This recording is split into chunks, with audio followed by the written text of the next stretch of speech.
आपके साथ मैं स्मिता शर्मा हूं। IBN 7 पर यह समय है प्रश्न पूछने का, जवाब मांगने का, हिसाब मांगने का, दिशा तय करने का। तो पूछिए तीखे सवाल, क्योंकि ये है प्रश्नकाल। और प्रश्नकाल में आज बात होगी मोदी सरकार के पाकिस्तान पर अपनाए गए कड़े रुख की। भारत के ऐतराज के बावजूद पाकिस्तान के उच्चायुक्त अब्दुल बासित का कश्मीरी अलगाववादी नेताओं से मुलाकात का सिलसिला आज भी जारी रहा। आज हुर्रियत नेता सैयद अली शाह गिलानी और यासीन मलिक ने पाक उच्चायुक्त से दिल्ली में मुलाकात की। मिरवाइज उमर फारूक ने भी उनसे मुलाकात की। इससे पहले सोमवार को पाकिस्तानी उच्चायुक्त और अलगाववादी नेता शबीर शाह के बीच मुलाकात हुई थी, जिसके बाद मोदी सरकार ने 25 अगस्त को इस्लामाबाद में होने वाली दोनों देशों के बीच विदेश सचिवों की बैठक रद्द कर दी। और विदेश मंत्रालय हुर्रियत नेताओं से मुलाकात को पाकिस्तान की भारत के अंदरूनी मामलों में दखल बताया। तो आज प्रश्नकाल में इसी से पैदा होता है सवाल, पाकिस्तान की हेकड़ी खत्म करने के लिए क्या सख्ती ही इकलौता जरिया है? इस विषय पर आप अपनी राय हमें लगातार भेज सकते हैं। प्रश्नकाल में उन्हें शामिल करेंगे। अगर आपका जवाब हाँ है तो टाइप कीजिए PKP स्पेस Y।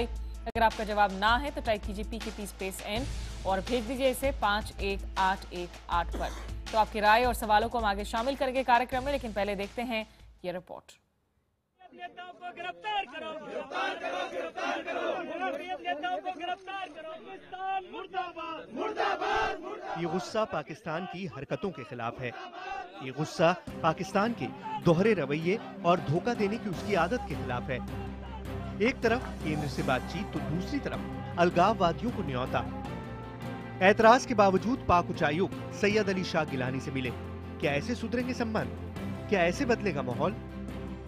ये हिंदुस्तान और पाकिस्तान के दरमियान कोई सरहदी तनाज़ा नहीं है कि दो मुल्क मिल बैठकर इसको हल करें, बल्कि ये जम्मू कश्मीर के 1 करोड़ 30 लाख आवाम का मसला है। हमारे सारे CCS के लोगों ने परस्पर हम लोगों ने आपस में बातचीत करके ये फैसला किया था कि पाकिस्तान के हाई कमिश्नर को अलगाववादियों से बात नहीं करनी चाहिए। नरेंद्र मोदी सरकार का सख्त रुख है कि अलगाववादियों से मुलाकात का दौर उनके अंदरूनी मामलों में दखल है, लेकिन सरकार के इस कड़े रुख ने विपक्ष को सियासत का मौका भी दे दिया है।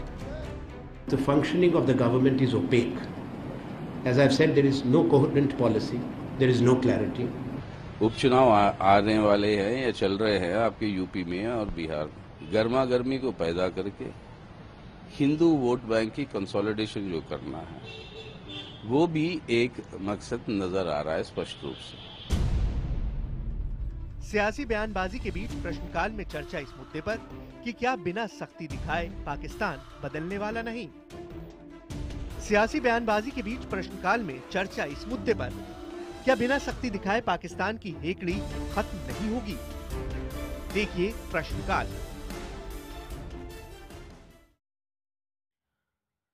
तो प्रश्नकाल में मेरे और आपके सवालों का जवाब देने के लिए विशेष पैनल हमारे साथ मौजूद हैं। स्टूडियो में मेरे साथ हैं कांग्रेस के वरिष्ठ नेता सत्यव्रत चतुर्वेदी, दिल्ली से हमारे साथ हैं बीजेपी के नेता सुधांशु मित्तल, साथ ही वरिष्ठ पत्रकार और ORF के साथ फेलो मनोज जोशी हमारे साथ मौजूद हैं। बांग्लादेश में राजदूत रहे पिनाक चक्रवर्ती हमारे साथ हैं। श्रीनगर आपको लेकर चलेंगे, जहां से राइजिंग कश्मीर के एडिटर शुजात बुखारी भी हमारे साथ जुड़ चुके हैं इस चर्चा में। लेकिन इसके पहले आज शाम मैंने खुद अलगाववादी नेता सैयद अली शाह गिलानी से बात की और इस बात से सवालों के सिलसिले को शुरू किया कि आखिर भारत के विरोध के बावजूद और विदेश सचिवों की बातचीत को रद्द करने के बावजूद आप पाकिस्तान के उच्चायुक्त से आज क्यों मिलने पहुंचे? पाकिस्तान के हाई कमिश्नर या पाकिस्तान एम्बेसी पर हमारा आना जाना आज ही की बात नहीं है। हम बहुत मुद्दत से यहाँ आते रहे हैं। जब भी पाकिस्तान डे होता है या कोई इफ्तार पार्टी होती है या पाकिस्तान की तरफ से कोई ज़िम्मेदार फ़र्द आता है हुकूमत की तरफ से, तो उनके साथ मुलाकात करना हमारे लिए एक रिवायत है और मामूल का ये प्रोग्राम होता है कि हम आ जाएं और उनके साथ बात करें। लेकिन गिलानी साहब, आप इसे रिवायत कह रहे हो। भारत ने साफ कहा है कि कश्मीर भारत का अटूट अंग है, अंदरूनी मसला है, पाकिस्तान दखलंदाजी कर रहा है। पाकिस्तान जम्मू कश्मीर का मसला भारत का अंदरूनी मसला नहीं है, ये इंटरनेशनल मसला है। ये आलमी सतह पर इस मसले को मुतनाज़ करार दिया गया है और हिंदुस्तान ने जनवरी 48 में ये कज़िया अक़वाम मुत्तहिदा में ले गया। वहाँ तवील बहस व तमहीज़ के बाद ये बात तय हो चुकी और ये बात ऐलानन कही गई कि जम्मू कश्मीर भारत का हिस्सा नहीं है, ये मुतनाज़ ख़ित्ता है और यहाँ के लोगों को हक खुद इरादत के इस्तेमाल का मौका दिया जाना चाहिए। 18 करारदादें पास हो चुकी हैं, उन पर भारत ने दस्तखत किए हैं, पाकिस्तान ने दस्तखत किए हैं, आलमी बरादरी उसकी गवाह है और भारत पर कानूनी, अखलाकी, सियासी और जमहूरी जिम्मेदारी है कि वो उन करारदादों के मुताबिक जम्मू कश्मीर के आवाम को अपने मुस्तकबिल के फैसले करने का मौका दे। लेकिन जिस प्लेबिसाइट में जनमत संग्रह की बात की जाती है उसकी अहम शर्त थी कि पाकिस्तान भी जो है अपनी फौज हटाए तमाम टेरिटरी से। उसने ऐसा नहीं किया और पिछले कुछ दशकों में सिर्फ टेरर एक्सपोर्ट करता हुआ ही नजर आया है।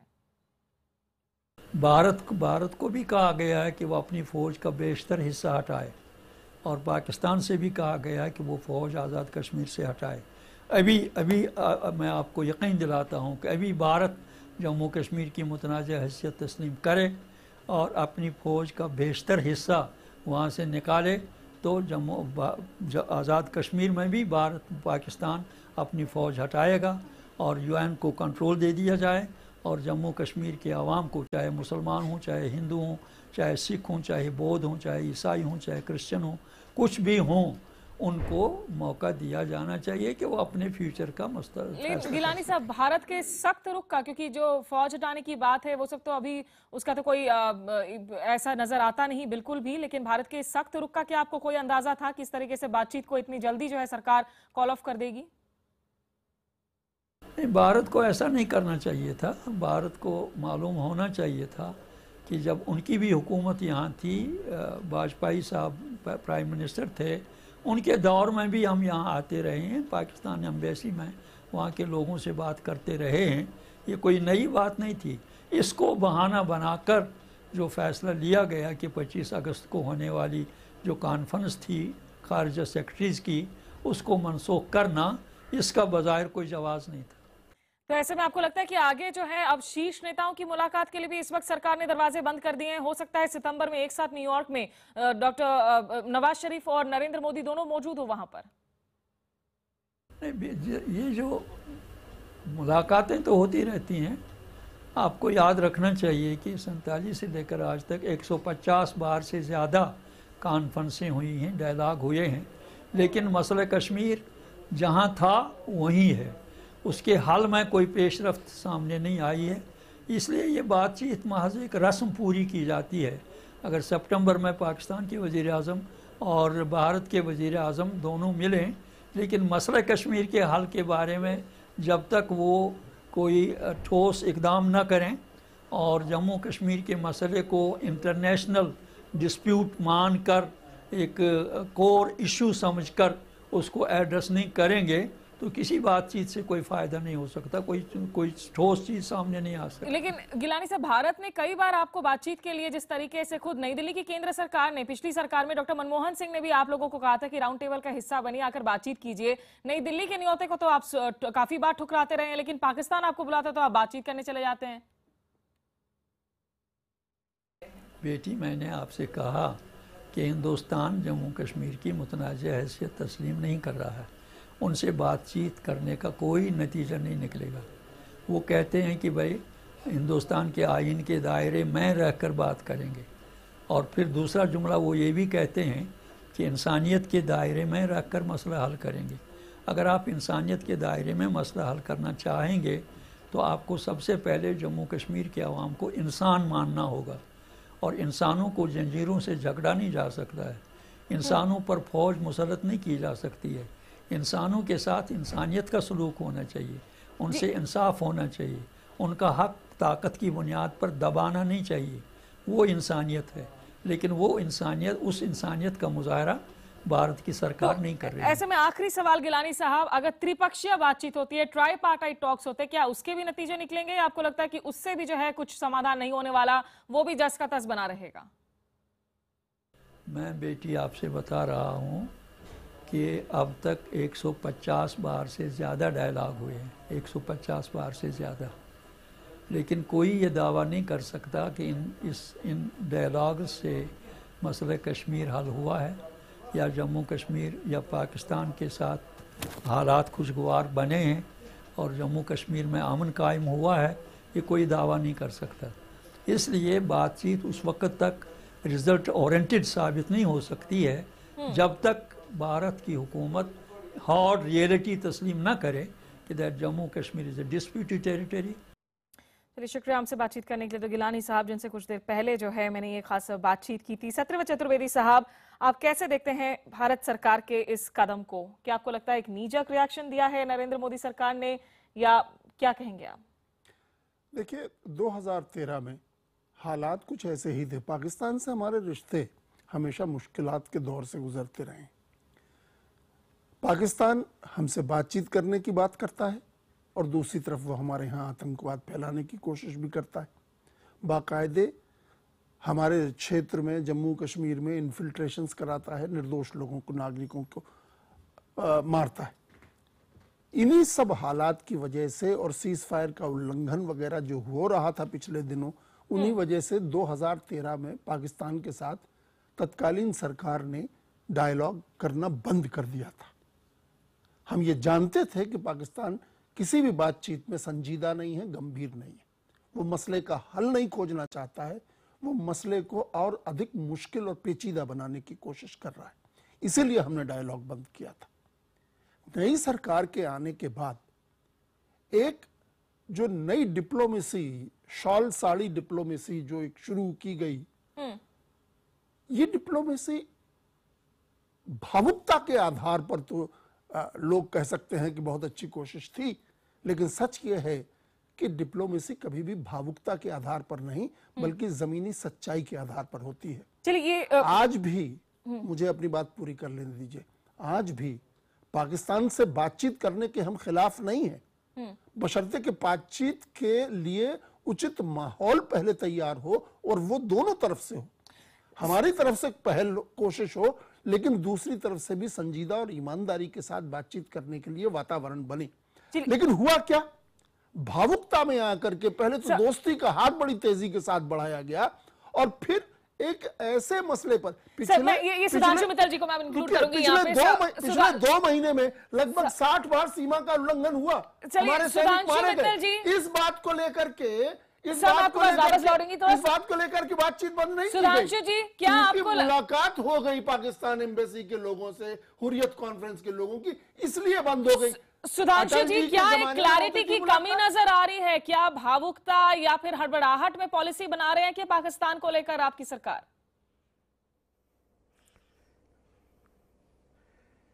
मुझे लगता है कि पाकिस्तान का एक ऐसा विषय है जिसपे कि हमें गंभीर चर्चा करनी चाहिए, हल्की राजनीति नहीं करनी चाहिए।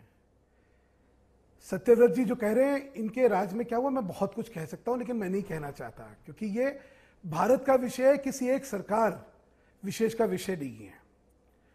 हमेशा क्या होता है कि 2 चीजें एक साथ चलती हैं। कोई देश जो है वो ये नहीं चाहता कि युद्ध हो, अमन शांति जो है हर देश के विकास के लिए अच्छी है। इसीलिए आपने देखा होगा नरेंद्र भाई ने 15 अगस्त को ये कहा कि हमें गरीबी से लड़ना है, हमें आपस में नहीं लड़ना है। ये है नीयत हमारी। लेकिन नीति क्या है? नीति यह है कि हम आंख में आंख डाल के बात करेंगे, झुका के बात नहीं करेंगे।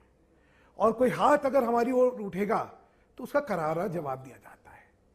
प्रयत्न करा, कोशिश करी, एक नया संदर्भ आया, एक नई विशेष परिस्थितियां आई और उसमें एक कोशिश हुई कि चलिए क्या हम लोग साथ मिलके एक नई सुबह की ओर अग्रसर हो सकते हैं, नहीं हो सकते। लेकिन जैसे ही पाकिस्तान ने कुछ ऐसा करा जिससे कि उनकी नीति और नियत दोनों पे शक और शुबा पैदा हुआ, फौरन सख्ती से कदम उठाए गए। जो जना अंतर्राष्ट्रीय कूटनीति को जानता है वो जानता है कि सचिव स्तर की बातचीत को निरस्त करना अंतर्राष्ट्रीय कूटनीति में कितनी एक संदेशवाहक चीज है। इसका क्या संदेश चाहता है? सुधांशु जी, आप कह रहे हैं कड़ाई का संदेश था। मनोज जोशी जी, आपको लगता है कि सरकार ने मुझे यहाँ एक बात का जवाब दे देने दीजिए। मित्तल जी की ये नसीहत तो मुझे बहुत अच्छी लगी कि पाकिस्तान के मसले पर हमें राजनीति नहीं करनी चाहिए। मैं उन्हीं से पूछना चाहता हूँ, बिरयानी वाले डायलॉग हमारी तरफ से आते थे कि आपकी तरफ से? तब आपको याद नहीं रहता था? मैं ये सुधांशु जी, आप मार लीजिए। अब चतुर्वेदी जी, अगर आपका सारा विचार और सोच देश की ये है कतई नहीं, किसी ने कुछ कहा कतई था तो नहीं। हमें भी इस हमारा समय सोच वही करना विचार है तो इतना जरूर है, करिए। हमें क्या हम दिक्कत है? आपकी हम सरकार का आप जब ये समर्थन छीछेदारी में करेंगे। जाएंगे तो हम करारा जवाब चलिए, आपको सुधा- देंगे। सुधा- क्योंकि सुधा- आपके कार्य जो है उसने भारत को कितनी बार संसार नहीं, मुझे लगता है कि हम समर्थन क्योंकि ये करेंगे। राष्ट्रीय सत्यव्रत जी, सुधांशु जी, आप दोनों से निवेदन करती हूँ, यहाँ मुझे कूटनीति बचकानेपन से नहीं की जाती। आप इतनी हल्की राजनीति सुधांशु जी, हम नहीं चाहेंगे, सुधांशु जी, सुधांशु जी, थोड़ा निवेदन कर रही हूँ आपसे, आप 2 मिनट संयम बरतें। मनोज जोशी जी, आपको लगता है ये सरकार ने एक करारा जवाब दिखाया है, एक क्लैरिटी दिखाई है पॉलिसी में, या एक कंफ्यूजन है? जैसा सत्यव्रत जी ने कहा कि उनका मेन ऑब्जेक्शन इसलिए नहीं है कि बार बार सीमा पर संघर्ष विराम का उल्लंघन हो रहा है, वहां गोलीबारी हो रही है, उनका पॉइंट ऑफ ऑब्जेक्शन है कि हुर्रियत से बात क्यों की? कंफ्यूजन नजर आता है क्या इसमें आपको? अटल जी के जमाने में 12 बार बात जी, देखिए, हुर्रियत के साथ पहले भी बातचीत कर चुका है। हुर्रियत वाले जो है, जब भी पाकिस्तान के साथ बातचीत हुई है तो कई बार पाकिस्तान हाई कमीशन ने हुर्रियत को न्योता दिया है और उनसे बातचीत की है। बात इस समय की ये है कि हुर्रियत, एक तो हुर्रियत के साथ बातचीत का सिलसिला हुआ, दूसरी तरफ से जैसे अरुण जेटली जी ने कल कहा कि 11 दिन से सरहद पे गोलाबारी चल रही है। तो अगर जो है आप बातचीत करना चाहते हैं, एक तरफ से गोलाबारी चल रही है और वो भी गोलाबारी जो है वो कश्मीर के इलाके पे नहीं चल रही है, वो गोलाबारी जो है वो जम्मू के इलाके में चल रही है। मैं समझता हूं कि दोनों को मिला के सरकार ने कुछ ये निष्कर्ष निकाला कि शायद पाकिस्तान में कुछ ऐसी शक्तियां हैं जो इस समय बातचीत नहीं करना चाहती हैं। सीज़फायर वायलेशंस की बात उनकी आधिकारिक स्टेटमेंट में नहीं थी, उसमें सिर्फ हुर्रियत वाले मुद्दे को ही मुद्दा बनाया गया था। नहीं जी, देखिए, मैं ये कह रहा हूं कि अगर जब आपने एनालिसिस करना है कि पाकिस्तान का मकसद क्या है, पाकिस्तान किस दिशा में जा रहा है, जहां तक कि कंपोजिट डायलॉग है या बातचीत है, देखिए बातचीत से कुछ भी नहीं निकला है। पिछले हम कम से कम 10-15 साल से बातचीत पाकिस्तान के साथ कर रहे हैं और पिछली सरकार ने भी ये, जैसे अभी चतुर्वेदी जी ने कहा, पिछली सरकार ने भी ये तय किया था कि इसमें कोई ये गाड़ी जो है आगे नहीं बढ़ रही है, तो कोई और रास्ता निकालना है। मैं समझता हूं ये सरकार नई सरकार है, इसने पॉलिसी के बारे में सोचा है, कुछ कदम उठाया है और मैं समझता हूं कि इनको टाइम देना चाहिए कि शायद ये कोई नई पॉलिसी निकाल रहे हैं और वो नई पॉलिसी को समर्थन देना चाहिए। शुजात, आप कैसे देखेंगे? गिलानी साहब कहते हैं कि भाई इन्होंने हमारी मुलाकात को बहाना बनाया, मनोज जोशी कह रहे हैं कि शायद नई सरकार कोई नई नीति के तहत काम कर रही है। आपकी क्या राय है इस पर? देखिए, मुझे लगता है कि ये किसी भी सूरत हाल में रियासत जम्मू और कश्मीर के लोगों के लिए एक अच्छी डेवलपमेंट नहीं है। गिलानी साहब क्या कहें या दूसरे सेपरेटिस्ट क्या कहें, उसके साथ मेरा कोई ताल्लुक नहीं है, लेकिन मैं एक कश्मीरी की हैसियत से ये जानता हूं कि हिंदुस्तान और पाकिस्तान के दरमियान जब तक हालात ठीक नहीं रहेंगे, उस्तवार नहीं रहेंगे, रियासत जम्मू और कश्मीर के लोग अमन और चैन से नहीं रह सकते हैं। और 2003 से लेकर 2008 तक जो अमन अमल हमने हिंदुस्तान और पाकिस्तान के बीच देखी, जो अमन अमल हमने श्रीनगर और दिल्ली के दरमियान जो हमने अमन प्रक्रिया देखी, उसका जो लाभ है, उसके जो फायदे हैं, वो रियासत जम्मू कश्मीर के लोगों को मिले और उन्हीं फायदों के तहत आजकल बस सर्विस चल रही है, आजकल LOC ट्रेड चल रहा है और उससे लोग बेनिफिट हासिल कर रहे हैं। जहां तक मनोज जी की बात का ताल्लुक है कि इन्होंने कहा कि हमें इस आज की पॉलिसी का समर्थन करना चाहिए और देखना चाहिए कि क्या पॉलिसी है। अगर बातचीत पॉलिसी नहीं है तो बातचीत के बाद तो जंग का रास्ता इख्तियार करना होगा। तो हमने पिछले 60 साल में देखा है कि जंगो जदल और मिलिटराइजेशन और बॉर्डरों पे मिलिट्री रखना और इस तरह का आपस में सीज फायर वायलेशंस वगैरह करना, इनसे कोई मसले का ये कोई हल नहीं है। मुझे सिर्फ अफसोस इस बात का है कि मुझे नहीं लग रहा है कि आज जो नई दिल्ली ने फॉरेन सेक्रेटरी लेवल टॉक्स को कैंसिल किया है, इसके लिए कोई बड़ी प्रोवोकेशन नहीं थी। जैसा कि सब लोग मानते हैं, सब लोग कह रहे हैं कि पिछले 15-16 साल से नरसिम्हा राव के जमाने के बाद से हुर्रियत कॉन्फ्रेंस के लीडर जो हैं वो पाकिस्तान के लीडरों से मिलते हैं, हाई कमिश्नर से मिलते हैं, उससे कोई आसमान नीचे नहीं आया है और जहां तक डेमोक्रेटिक सेटअप का ताल्लुक है, डेमोक्रेटिक मिजाज का ताल्लुक है, हिंदुस्तान सबसे बड़ा जमहूरी मुल्क है, इसमें ये चीजें सेंस ऑफ एकोमोडेशन जब तक इन चीजों की नहीं होगी, मुझे नहीं लगता है कि कोई चीज आगे बढ़ सकती है और हम कश्मीर के मसले का पुरअमन हल के लिए कोई उम्मीद रख सकते हैं। या अंबेसडर चक्रवर्ती, शुजात ने भी जिस तरीके से कहा कि भाई ये सालों से चलती आ रही है, लेकिन अब एमईए के जो सूत्र हैं वो एक बात को सामने लाने की कोशिश कर रहे हैं कि भाई आप 2005 से लेकर 2014 तक देख लें, जब जब जो हुर्रियत की मुलाकातों का सिलसिला चला है वो तब हुआ है जब कोई पाकिस्तानी नेता नई दिल्ली में आया हो और उसने तब मुलाकात की हो। ये पहली दफा हो रहा है कि दो डिप्लोमैट्स, भारतीय डिप्लोमैट इस्लामाबाद जाने वाली थी मुलाकात के लिए और उसके पहले हुर्रियत को कंसल्ट किया जा रहा है उनकी पॉइंट जानने के लिए। क्या आपको बहुत डिफरेंस नजर आता है इन दोनों अप्रोच में?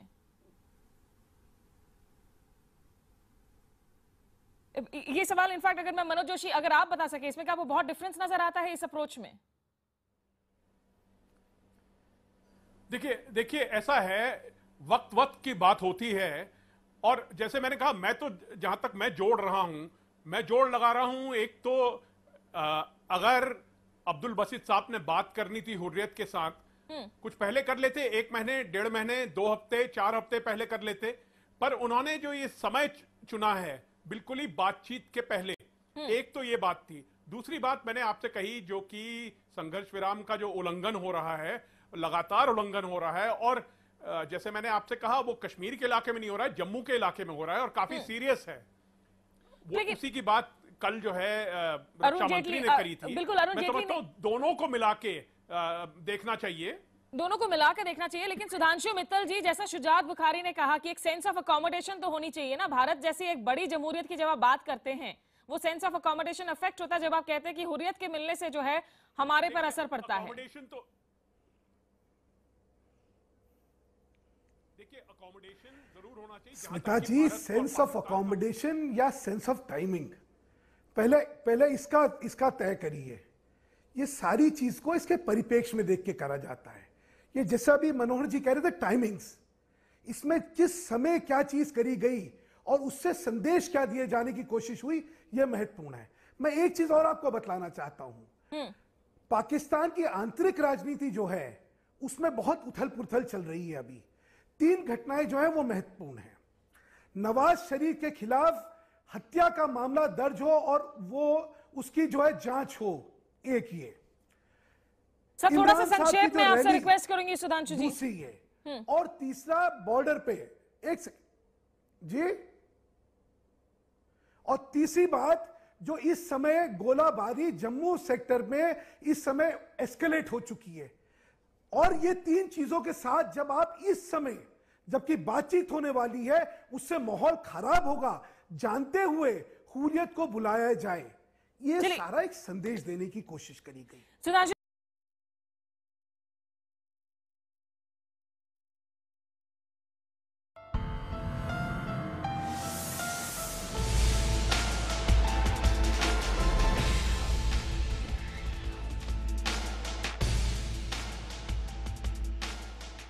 बात कर रहे हैं हम प्रश्नकाल में आज भारत पाकिस्तान रिश्तों की, और क्या पाकिस्तान से जूझने के लिए भारत को सख्त रवैया ही अपनाने की जरूरत है।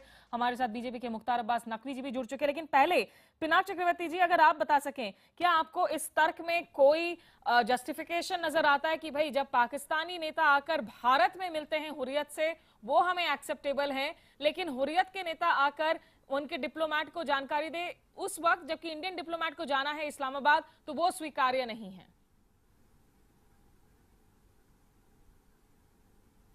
देखिए, बात वो नहीं है। बात अभी पाकिस्तान के अंदरूनी माहौल जो है उसमें काफ़ी चहल पहल है, और फिर निरंतर जो सीज फायर वायलेशंस हो रहे हैं, इसमें बातचीत का तो कोई मतलब ही नहीं है।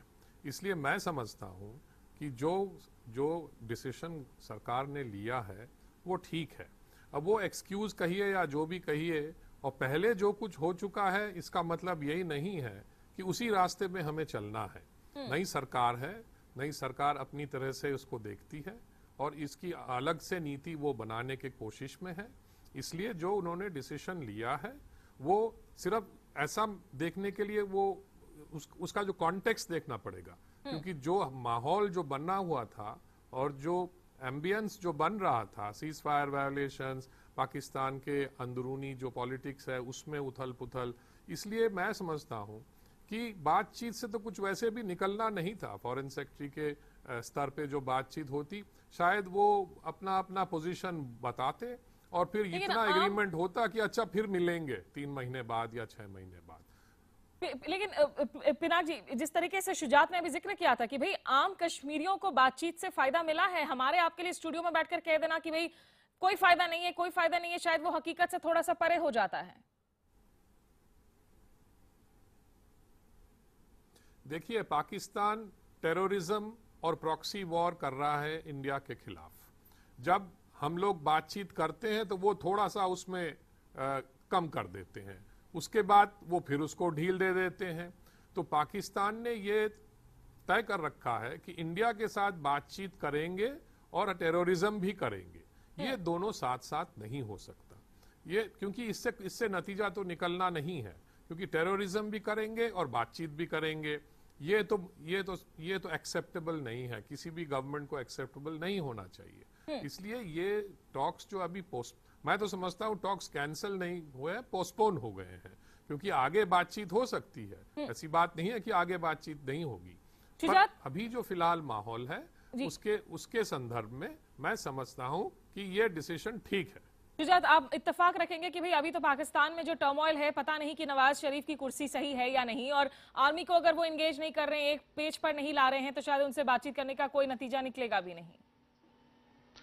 देखिए, मुझे लगता है कि अगर इन्होंने ये इसलिए किया कि they wanted to give a face saving to Nawaz Sharif, then it's a different situation. कि अगर ये उनको एक राहदारी देना चाहते थे, क्योंकि पाकिस्तान में इस वक्त हालात इतने खराब हैं कि पाकिस्तान की गवर्नमेंट शायद इस पोजीशन में नहीं है कि वो फॉरेन सेक्रेटरी लेवल टॉक्स के पे फोकस करें। अगर उन्होंने उसके लिए किया है तो उन्होंने पाकिस्तान पे फिर मेहरबानी की है। वो तो फिर अगर उस हिसाब से है तो फिर हमें उसी हिसाब से बात करनी है। लेकिन अगर ये सिर्फ इसलिए है कि उन्होंने, जैसे कल फॉरेन मिनिस्ट्री स्पोक्समैन ने कहा कि ये सिर्फ इसलिए है कि हुर्रियत कॉन्फ्रेंस के लीडरों को इन्होंने दावत दी और उनसे मुलाकातें की, लेकिन आप मुझे बताइए कि आप भी इतने सालों से जर्नलिस्ट हैं, आप मुझे बताइए कि इससे पहले भी ये लोग हुर्रियत कॉन्फ्रेंस के लीडरों से मिले हैं, तो कोई इम्पैक्ट रहा है उनसे मिलने का उन टॉक्स पे जो हिंदुस्तान और पाकिस्तान के दरमियान हुई है?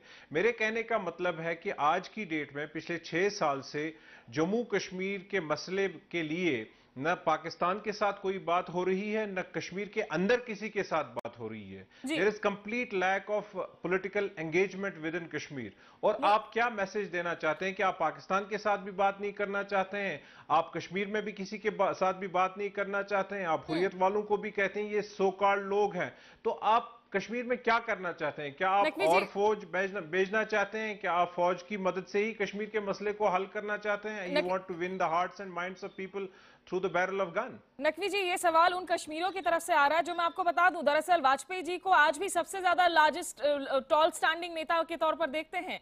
आप क्या कहेंगे शुजात के सवालों के जवाब में? देखिए, पहली बात तो एक बात समझनी होगी कि आज हम इस पे चर्चा कर क्यों रहे हैं, शोर क्यों मचा हुआ है कि साहब टॉक पोस्टपोन कर दी या कैंसिल कर दी। वो इसलिए मचा हुआ है कि ऐसा तो है नहीं कि भारत की नीतियों में कोई फर्क आ गया है। भारत की नीतियां वही हैं। हम आतंकवाद के प्रति जीरो टॉलरेंस की नीतियां हैं, अलगाववाद से कोई समझौता नहीं है, ये सारी चीज़ें हैं। लेकिन आज अगर हमने इन टॉक्स को पोस्टपोन किया तो उसके पीछे एक ही रीज़न है कि अलगाववादियों और आतंकवादियों के साथ वॉक और भारत की सरकार के साथ टॉक, ऐसी वॉक एंड टॉक तो चलेगी नहीं कि आप जो है वो पहले डिक्टेट लेंगे, उनसे पहले ब्रीफिंग लेंगे कि अलगाववादियों से कि आपको हमें क्या बात करनी है, क्या आपके क्या सरोकार हैं, उसके बाद जो है वो आप भारत की सरकार से बात करेंगे। भी हुई थी ना, तो नकवी सवाल साहब, यहाँ पर ये नहीं पैदा होता। नकवी साहब, वाजपेयी साहब के दौर में भी ऐसी बातचीत होती रही है, ये कहीं चुनावों से जोड़कर देखने की तो जरूरत नहीं है इस चीज को हमें। जब भी कोई भी, चाहे सेक्रेटरी लेवल की टॉक हुई हो, मिनिस्टर लेवल की टॉक होती है, उससे पहले पाकिस्तान एम्बेसी अलगाववादियों को या आतंकवादियों को बुला करके अपने यहाँ बुलाएगा, चाय पिलाएगा, बात करेगा, बात करने के बाद जो है हमसे बात शुरू करेगा। तो ये संभव नहीं है। इसलिए पाकिस्तान के लिए सबक भी है और संदेश भी है। उसे समझना होगा कि निजाम बदला है, नेतृत्व बदला है और उसको अब नियत अपनी बदलनी पड़ेगी। अगर साफ दिल से सफाई के साथ वो बात करना चाहे तो स्वागत है। कोई बात जो है खत्म नहीं हो गई, लेकिन बात के साथ ये बात सही है कि टॉक सरकार से और वाक जो है वो आतंकवादियों अलगाववादियों के साथ दोनों नहीं चल सकती। आप बार बार अलगाववादी आतंकवादी एक साथ इस्तेमाल कर रहे हैं नकवी जी। बिल्कुल, हम इसलिए इस्तेमाल कर रहे हैं, हम इसलिए इस्तेमाल कर रहे हैं कि अगर आप देखें पाकिस्तान में आज हाफिज सईद जैसा आतंकवादी पाकिस्तान में पाकिस्तान उसकी पनाहगाह बनी हुई है, शरणस्थली बनी हुई है। आज पाकिस्तान में तमाम जो खूंखार आतंकवादी हैं, जो जिसे दुनिया ने आतंकवादी साबित किया है, वो पाकिस्तान में बैठे हुए हैं। आप कह रहे पाकिस्तान की नीयत में खोट है। सत्यव्रत जी, आपको लगता है कि ये जो आप लोगों की नीति थी उसी का कंटिन्यू कर रहे हैं? शुजात, मैं आपके पास आऊंगी, एक मिनट नकवी जी, एक मिनट में सत्यव्रत जी से एक रिएक्शन ले लूं। सवाल ये पैदा होता है कि क्या नियत है। जी शुजात, जल्दी से जी बताइए, क्या सवाल है आपका? मैं एक सवाल पूछना चाहूंगा कि अगर नकवी साहब, शायद मेरे ख्याल से दूसरे साइड पे हैं, मैं देख नहीं सकता हूं उनको, अगर नकवी साहब ये कह रहे हैं कि वो अलगाववादी हैं, आतंकवादी है, लेकिन फिर इन्हीं अलगाववादियों और आतंकवादियों से आतंकवादी शुजात, जो मैंने एक मिनट शुजात, आतंकवादी वो हाफिज सईद को जिक्र कर रहे थे, जो मैंने उनसे क्लैरिफिकेशन लिया। नहीं, मुझे कंप्लीट करने दीजिए। अगर यही अलगाववादियों और आतंकवादियों से वाजपेयी जी की हुकूमत में बात हुई, जिसमें Naqvi ji minister of state for information and broadcasting थे, तो उसके बाद तो इनका कैरेक्टर कहीं चेंज नहीं हुआ ना। ये तो वही अलगाववादी आप लोगों ने इनको फिर श्रीनगर में ही क्यों बंद किया? इतना बड़ा ड्रामा करने की क्या जरूरत थी? ये दिल्ली जाके नकवी साहब, बिल्कुल संक्षेप में मैं लास्ट कमेंट्स लूंगी अपने पैनलिस्ट से। मैं सिर्फ एक लाइन में मैं आपको ये बता दूं, अगर घर का बच्चा कोई बहक गया है, बिगड़ गया है, तो हम घर के लोग बैठ करके उसको सुधारने की कोशिश करेंगे, बात करेंगे।